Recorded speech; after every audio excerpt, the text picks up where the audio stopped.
toutes et à tous, c'est Hermès, j'espère que vous allez bien, j'espère que vous avez passé un excellent week-end et que vous avez apprécié la vidéo qu'on a réalisée avec Pierre Deviry Agoradex, disponible en replay directement sur la chaîne YouTube des Rois du Bitcoin. Je vous mets le lien directement en haut à droite si vous l'avez loupé, c'est un amas que j'ai pris beaucoup de plaisir à éditer. On va parler Bitcoin, on va parler également et on va répondre à la question par rapport à la petite vignette d'aujourd'hui YouTube et peut-être qu'elle vous aura fait cliquer dessus.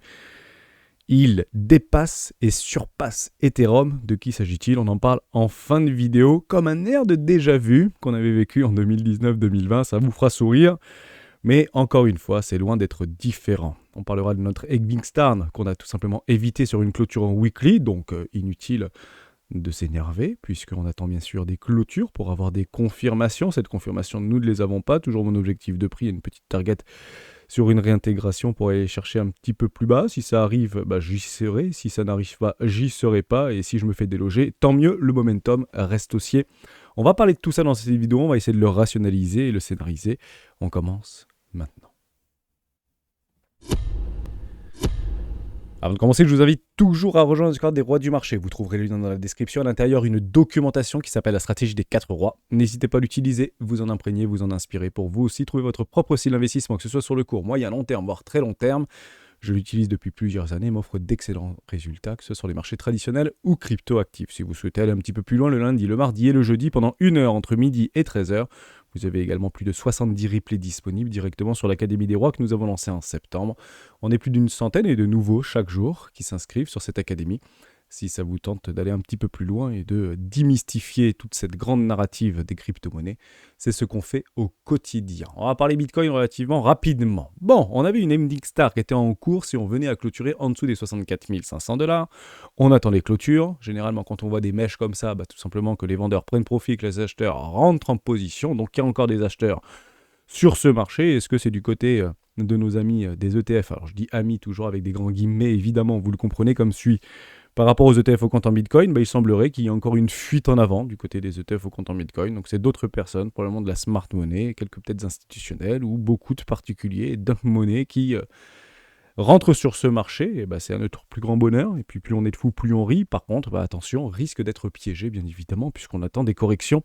Et je ne suis pas le seul à le dire. Jamie Dimons ou en tout cas les équipes de JP Morgan s'y attellent et essayent tout simplement de nous prévenir par rapport à ça. Alors il est vrai on a tendance à penser que légèrement, quand ils disent quelque chose, il faut faire exactement le contraire de ce qu'ils font. Mais on a fait un travail sur le live de vendredi par rapport à Goldman Sachs. Et Goldman Sachs, c'est bullish sur les crypto-actifs. Et quand Goldman Sachs dit quelque chose, généralement, là, pour le coup, il faut faire le contraire.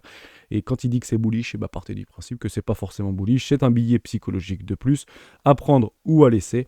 Faites comme vous voulez, mais attendez bien sûr vos confirmations respectives. Donc, on a invalidé cette Evening Star. Ça ne veut pas dire qu'elle est systématiquement invalidée. On attendra bien sûr de faire un nouveau plus haut. Le creux a été maintenu juste ici. Donc, c'est exactement ce qu'on attendait. Ma foi, si on a pris Kijun, Tenkan, je vais rester en weekly ici. Donc, c'est toujours par rapport à mon objectif, mon petit objectif court terme par rapport à un retracement un petit peu profond.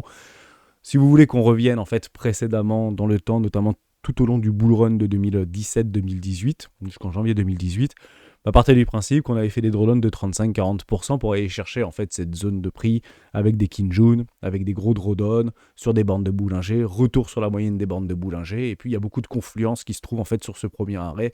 On commence avec Ishimoku Kinkoyo qui sont des bloqueurs dynamiques, on continue avec les bandes de Bollinger juste ici par rapport à, voilà, donc c'est exactement la même chose, premier arrêt, 49 000$.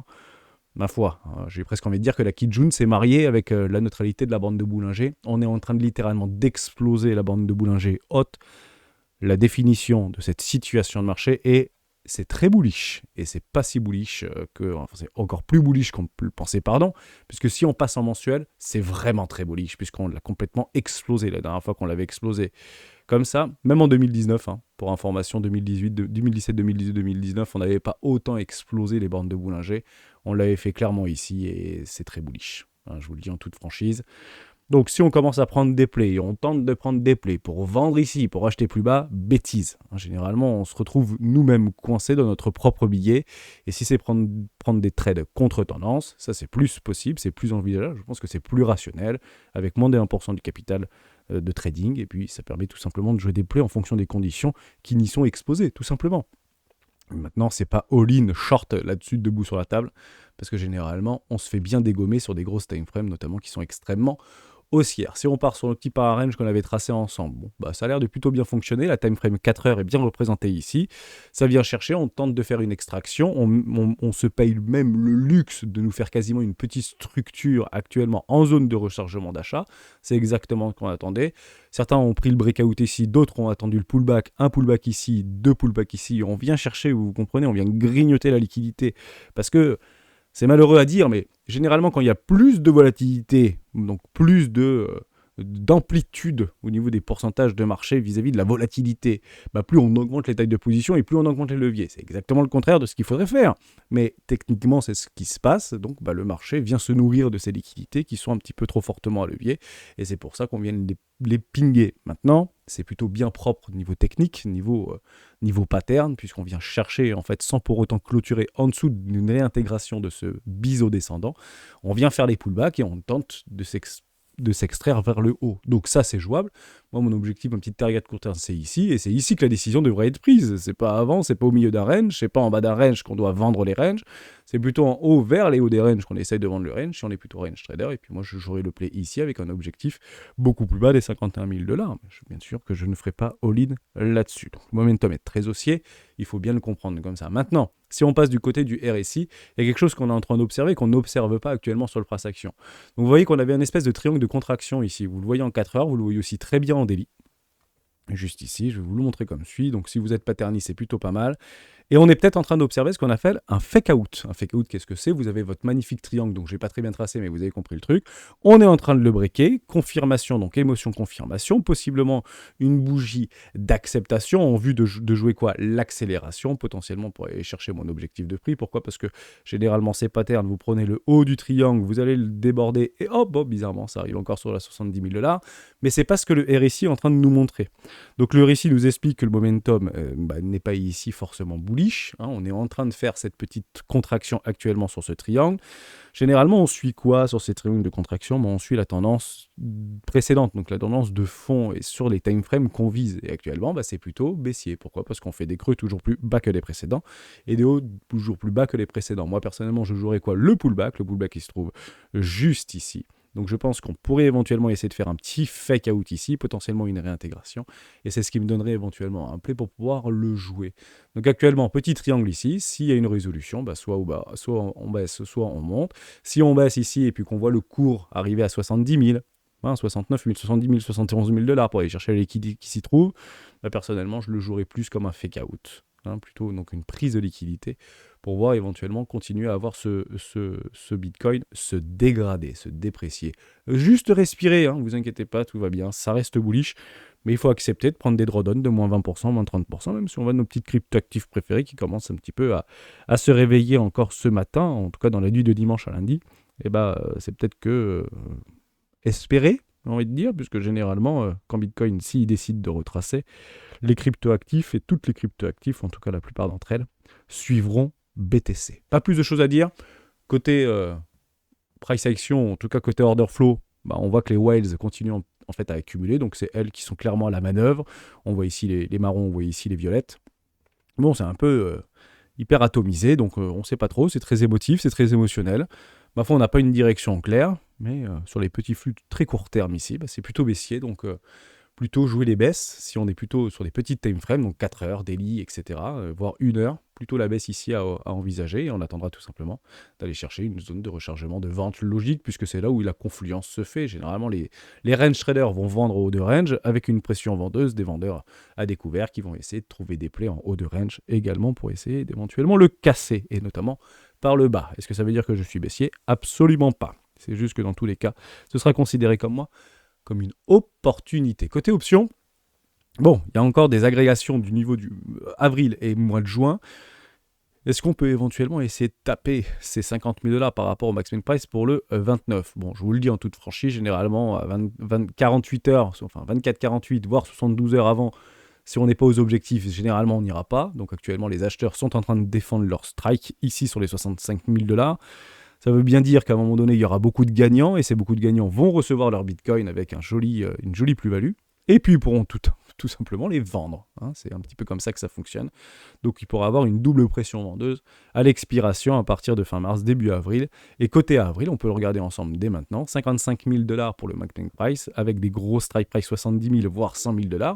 Déjà pas mal y pense, et c'est pas forcément une mauvaise chose bien évidemment. Et si on passe au mois de juin sur la clôture trimestrielle, donc pas celle-ci, là on approche de la trimestrielle, ce sera le mois de juin, donc au quarter numéro 2, 42 000 $ pour le strike price, McSwing price pardon, avec des strike price actuellement à 75 000 $. On verra si ça reste boule, et moi le seul truc que je regarde actuellement c'est ceci. Et ceci n'est pas forcément très bullish. On voit du rouge, du rouge, du rouge, du rouge, du rouge. Donc on attend bien évidemment du noir, on le regardera. Et si on voit le prix, je vous le dis en toute franchise, hein, si on voit le prix s'apprécier, donc là on a pris quelques pourcentages, et si on arrive, voilà 68 000, 69 000, 70 000 $, et on commence un petit peu à galérer là, ici, et on fait à peu près plus rien. Voilà, on est là, hop, on fait une jolie bougie verte, et là on commence à galérer, etc. Et ici, je vois encore du rouge. Ça veut dire que BlackRock, ça veut dire que Fidelity, ça veut dire que Ark Invest, Indico, Franklin, etc. continuent à se dégrader, et bien évidemment Grayscale qui continue son hémorragie ouverte. Partez du principe que ce sera considéré pour moi fondamentalement que comme de la prise de liquidité pour une incitation à l'achat. Et là, on retrouvera sur des patterns de wake-off. Alors, je ne dis pas que ça ne pourra pas aller chercher les 73 000 $. Je dis juste que ce ne sera pas forcément très rationnel de se remettre debout sur la table pour aller chercher des breakouts. Je peux bien sûr me tromper, mais généralement, je joue en fonction de ce que je vois et pas forcément en fonction de ce que je crois.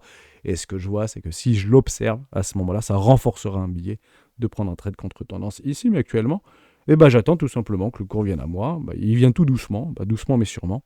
Je serai tout simplement patient. Voilà, pas plus de choses à dire par rapport à tout ça. On fait juste un petit tour par rapport au relais qu'on avait fait lors du live de vendredi à 12h30. Le premier, c'est ici, donc c'est Tony Boy qui fait des travaux réguliers et qui partage beaucoup sur le Discord, notamment sur la macroéconomie et la microéconomie du côté américain. Et donc il nous a partagé donc Trading Economics des informations par rapport aux endettements.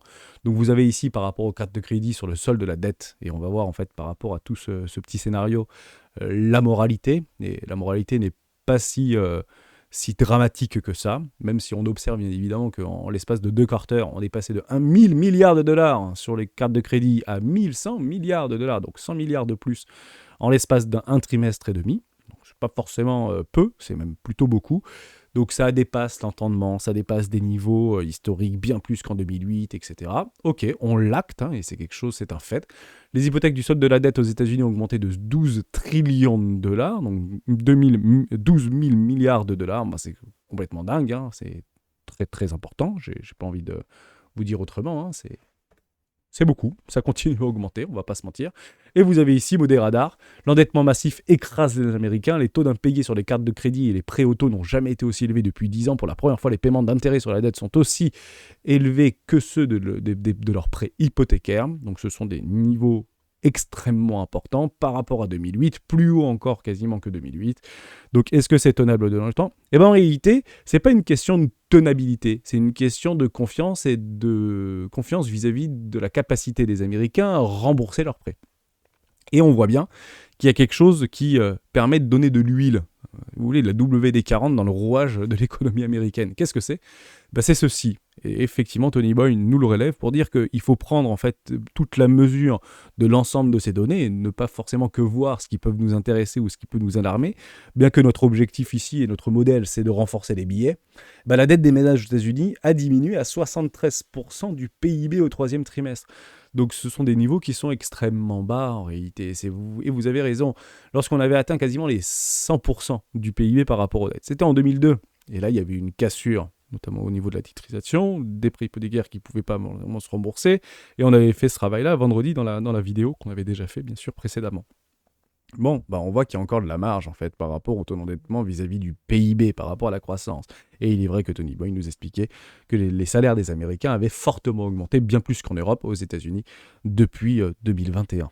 En tout cas, principalement tout au long de l'année 2023. Donc, je vous remercie pour ces partages-là. Je trouvais ça très intéressant de vous les repartager.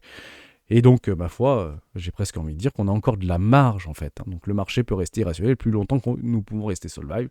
Ne restons pas accrochés à nos idées, puisqu'on peut très bien encore décaler le prix, notamment sur l'ensemble des marchés financiers, sans pour autant avoir le crack de tous les temps, pire qu'en 1929, parce que jusqu'à preuve du contraire, C'est pas exactement ce qu'on est en train d'observer si on prend l'intégralité des indicateurs qui nous sont présentés. Je fais aussi un petit relais par rapport à BVM.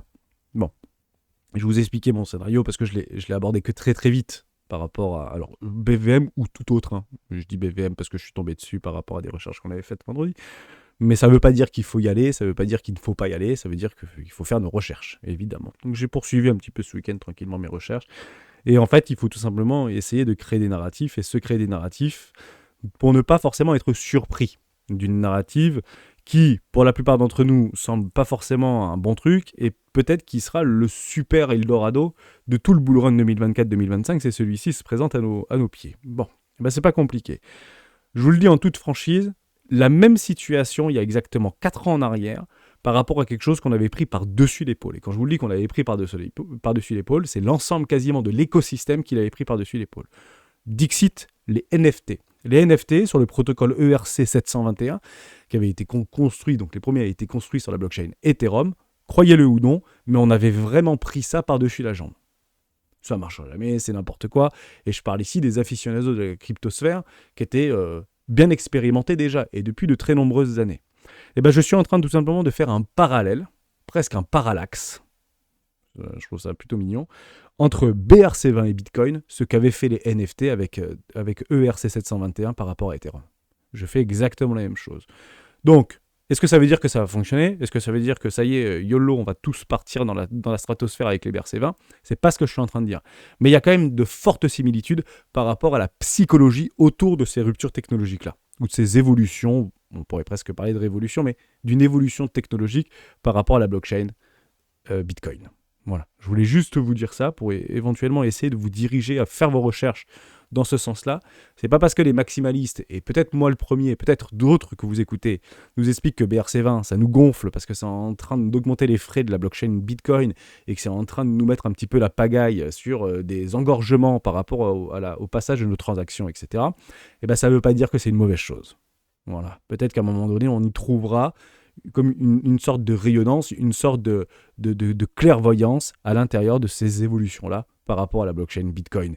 Et peut-être que dans 5 ans, qu'on le veuille ou non, eh ben, les BRC20 auront été le grand sauveur de Bitcoin, lui auront donné toute sa splendeur, la révolution, l'évolution tant attendue.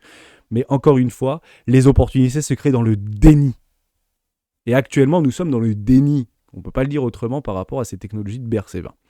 Donc, je me dis que s'il y a le moindre risque, ou la chance si vous voulez, de pouvoir éventuellement faire à peu près une espèce de fractal, comme un parallèle avec ce qui s'était passé avec les NFT, je pense que ça se passe du côté des BRC20. En tout cas, c'est mon avis personnel et je m'y intéresse bien plus aujourd'hui que je m'y intéressais il y a 6 mois. Et c'est pas dans 6 ans qu'il faudra s'y intéresser, bien évidemment. Donc je refais un petit peu ce travail-là avec Bitcoin Virtual Machine, qui avait levé quelques millions de dollars, etc. Donc j'ai essayé de trouver, vous connaissez un petit peu la rythmique chez les rois, qui sont les utilisateurs, qui sont les fondateurs et qui sont les investisseurs. Bon, le principal créateur de ce truc-là, en fait, c'est un pseudonyme, donc je ne l'ai pas forcément bien retrouvé, mais je sais plus qui c'est.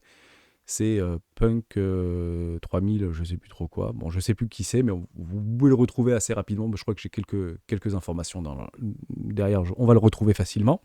Donc c'est un pseudonyme, je pense un développeur qui vient d'arriver un petit peu, donc ça doit faire quelques temps. Donc j'ai eu beaucoup de mal à trouver des informations sur lui. Il a fait quelques interviews, on va les regarder ensemble.